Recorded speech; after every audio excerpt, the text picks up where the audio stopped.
The Crate Depression. Well. We finally got a TF2 update. It was cosmetics only, 22 nug cosmetics, but there's no doubt in my mind that it was to tide us over into the fabled 2008/space update that we should be getting in October time sometime. So, they just added some cosmetics to tide the TF2 community over to show that they're still working on the game, there's just more priorities involved that take precedent over TF2. Understandable, really. So we've had the cosmetic updates before, it's been normal occurrences, the rate at which we've received big updates have slowed down. Yet a cosmetic update usually stimulates the economy, adding new cosmetics into the pool. And this is likely what the TFTeam decided to release an update. They understand that the economy is a big reason TF2 is still as popular as it is and why it's still going 12 years after its initial release. Free to play also has a big part in that, but the TF2 economy is massive and really keeps the game afloat. So why was this summer 2019 cosmetic update such a big deal? You probably saw it all over Twitter. TF2 hit 90,000 players. That was amazing. It was people trying to make money, but still 90,000 players at one time. That's amazing for a 12-year-old game. Well, let me tell you a little story. So the time is 1:30 AM in the UK. The TFTeam randomly drop an update, and I say randomly because they never communicate with us. They never tweet saying that they're working on stuff. They just expect us to wait with no communication. Take a leaf out of CSGO's book, for example. They constantly update their community on what's going on, and I wish the TFTeam followed suit. But anyway, I digress. Because of time zones, it's hella early by the time this update is dropped, so I sleep. However, while I'm sleeping, the funky goes down, and I'm telling you, the funky really goes down here. I wake up to the TF2 economy plummeting into the ground, and the TFTeam are just sleeping on this. They just don't care. So, what did actually happen? Somehow, the update managed to change the unusual unbox rate in specific crates. These were Series 1 to 18, 82 and 85, and the Summer Appetizer crate.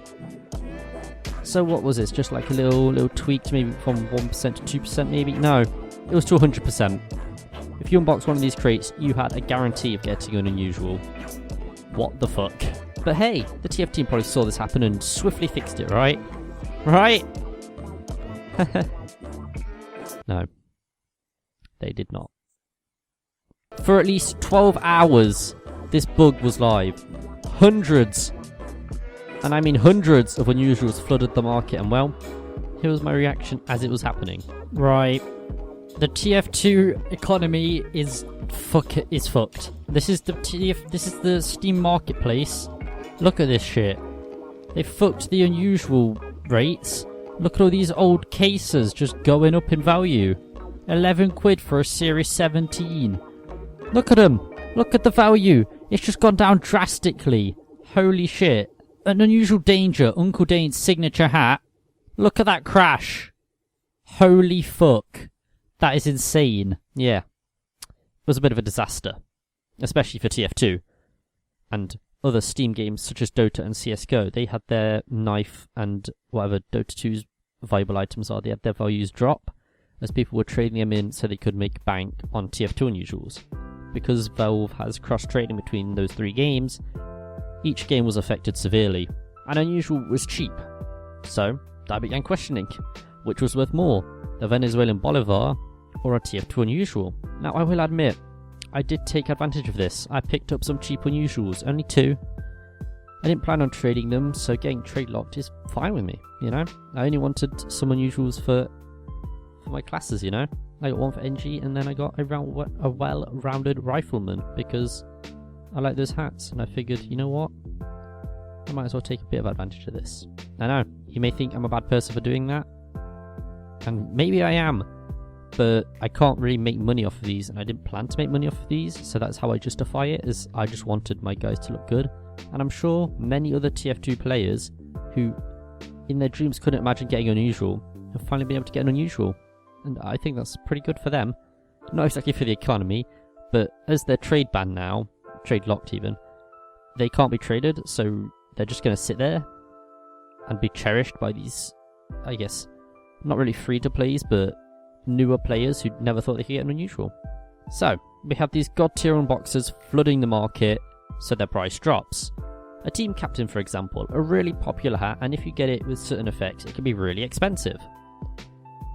One of those was sold for £24. £24! Now, as I'm recording, the cost has risen to £108, but that is still less than what it was pre-Great Depression, which was £127. I know, some people may think it's stupid you're paying £127 for virtual pixels, but it's what people like to do. People like to look at them, I think they're cool. Same with knives and other such items, you know? So, the TFTeam finally updates us on Twitter hours after this has been live. And all the damage has been done. They can't do anything. They could roll back, but people will lose shit tons of money and no one would be happy with Valve then. That'd be even worse than this unusual fiasco. So, many unusuals has been unlocked. So they brushed the dust off their Twitter account and graced us with a tweet. It read the following: trading, unboxing and marketing for TF2 will be down for a bit, while we investigate the recent issue with unusual drops. We should have an update in the next few hours. So my initial thoughts was, next few hours, what are you doing? You just revert the unbox things and you trade lock all these unusuals. Come on. So they took down the community market for TF2, blocked the ability to trade or unbox in a last-ditch attempt to stem the flow of unusuals. 4 hours later, they gave us an update. Update on the unusual situation. All unusuals from the bugged crates have been marked as non-tradable for the time being. We are evaluating what steps to take with these items, and we will have another update for you after the weekend. So, even after a disaster like this, they still won't work overtime to fix this situation. Now, if this game was CSGO or Dota 2, I can guarantee you this would have been fixed within the first few hours of it being live, not 12 hours. The TF2 team care for TF2, but Valve don't really care as much as they do their other games. Now I get it, they're working on stuff, that's completely understandable, they're a games company after all, but they do not care for TF2 as much as they do their other games. Now maybe that's just because it doesn't make as much money, and that would make sense. They're a community, they're a company, they want to make money.